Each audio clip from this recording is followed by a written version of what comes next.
इस कहानी का शीर्षक है श्री जगन्नाथ भगवान का प्रसाद। एक बार नारद मुनि माँ लक्ष्मी की तपस्या करने लगे, जिस पे माता लक्ष्मी ने प्रकट होकर कहा कि हे नारद मुनि, आप तो सदैव प्रभु की आराधना में रहते हैं, आज आपने हमारा चिंतन कैसे कर लिया।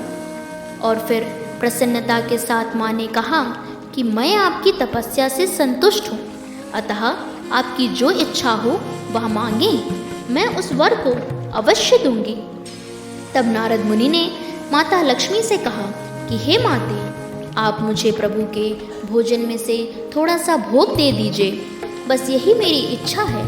तब माता लक्ष्मी तथास्तु कहकर अंतर्धान हो गई, परंतु वह चिंता में पड़ गई, क्योंकि श्री हरि ने उन्हें मना किया था कि जो भोजन वह उनके लिए बनाएंगी वह किसी और को नहीं देंगी।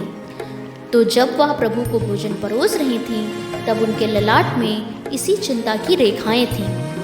प्रभु ने उन्हें चिंता में देखकर उसका कारण पूछा।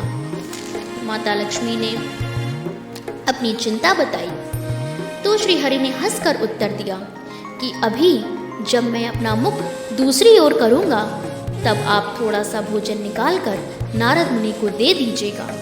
माता लक्ष्मी ने प्रसन्न होकर ऐसा ही किया।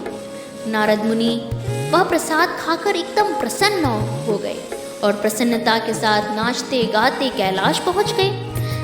वहां जब महादेव जी ने उनको इस प्रकार नाचते गाते एकदम मग्न देखा, तो उनसे इसका कारण पूछा, परंतु वह इतने मग्न थे कि उन्होंने महादेव जी का उत्तर ही नहीं दिया।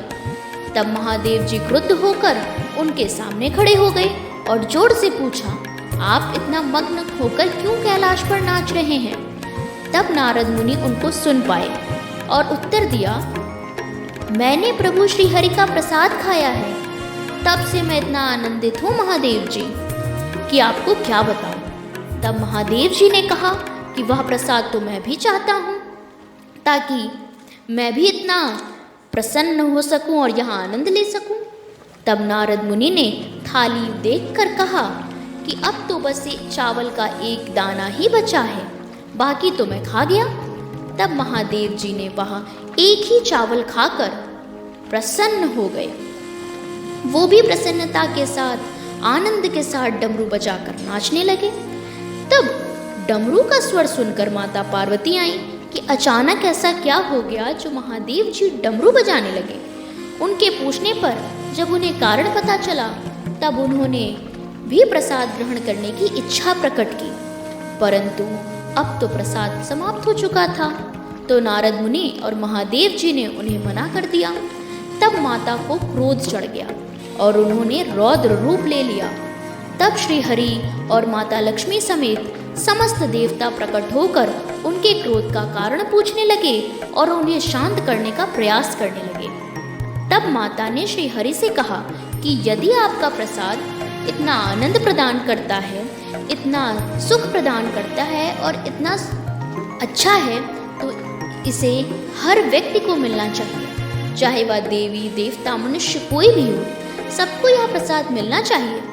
तब श्री हरि ने उनका आदेश मानते हुए उन्हें शांत कराया और तब से वह प्रसाद जगन्नाथ जी के प्रसाद के रूप में बढ़ता है और जगन्नाथ मंदिर में बिना माता विमला यानी माता पार्वती को भोग लगाए भोग महाप्रसाद नहीं कहलाता।